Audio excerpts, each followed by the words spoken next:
Ça fait 12 ans que j'enseigne ici. Je donne des cours d'ébénisterie aux ateliers du Moulin.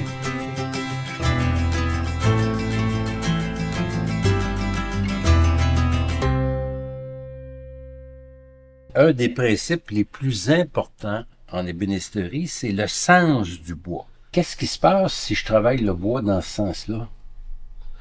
Est-ce que je vais me casser les ongles? Oui, tu veux faire des écharpes. Des écharpes dans le bois. Des éclisses. Il y a les bois qu'on appelle les bois mous, c'est les résineux. Et on a les bois, les feuillus, qu'on appelle les bois durs. On a du cèdre, c'est le bois qui va être à peu près le plus résistant à l'extérieur. C'est du tilleul. C'est un bois qui va bien faire pour la sculpture. Il y a très peu de résine dedans.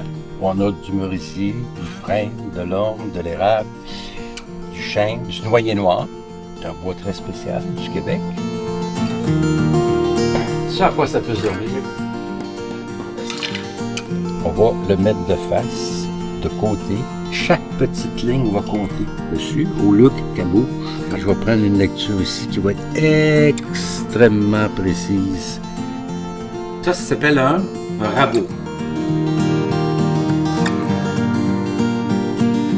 Je vais tourner tranquillement. Il va être plus lâche au bout. Tenon, mortaise. Qu'est-ce qu'on découvre ici? Là, parce que tu vas piquer avec. Et voilà, ça nous indique où est-ce que va être notre flat. Là, êtes-vous prête à commencer? Oui. Ça va être grave.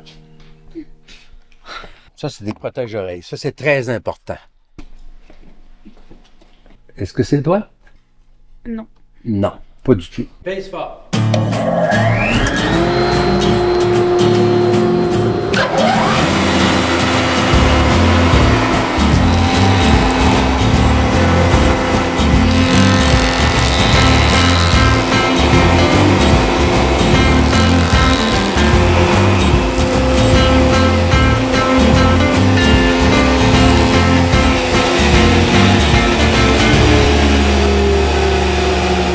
Vous avez vu où j'ai placé vos mains, vos doigts? Oui, ici.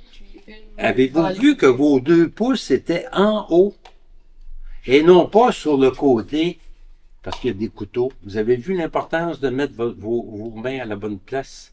Là, ce qu'on va faire, on va déligner. Si je mesurais avec mon galon cette largeur-là puis cette largeur-là, fort probable que ce ne soit pas la même largeur. Mon 6 pouces est à l'intérieur.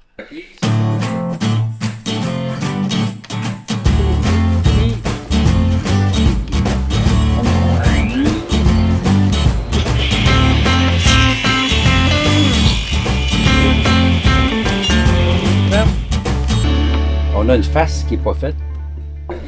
D'accord? Nos 2 champs sont faits les 2 côtés. Alors, ce qu'on va faire, là, on va planer. 1 pouce, 1 8, 1 pouce écart. 4.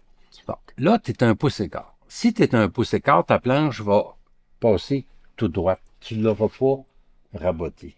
Alors, tu vas enlever une ligne.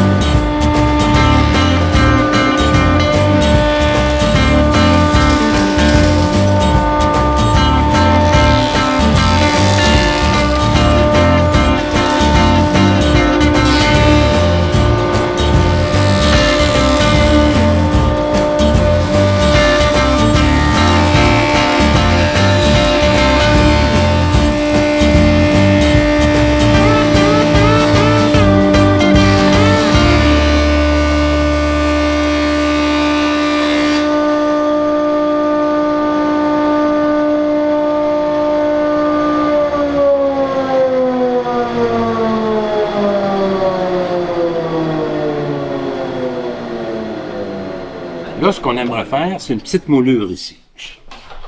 Moi, j'ai choisi une mèche qui va faire ce qu'on appelle un corderon. Toujours passer le contre-fil qu'on appelle en premier parce qu'il va éclater.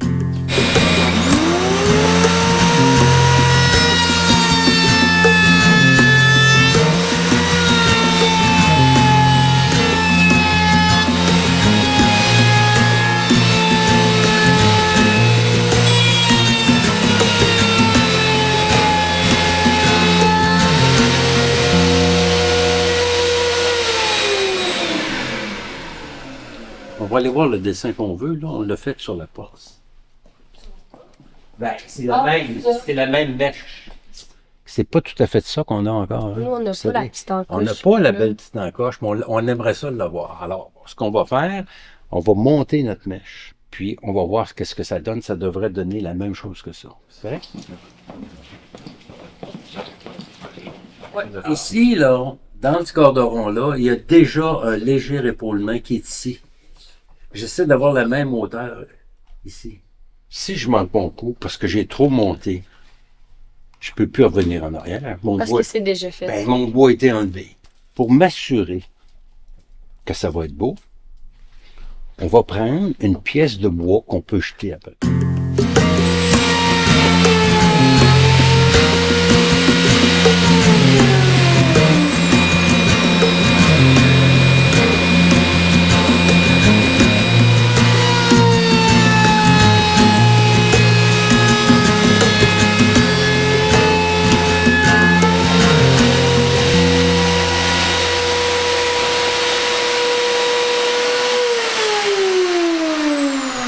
C'est beau.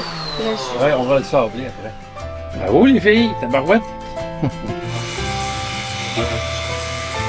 C'est mieux, là. Vois-tu comme c'est doux, là? La sableuse.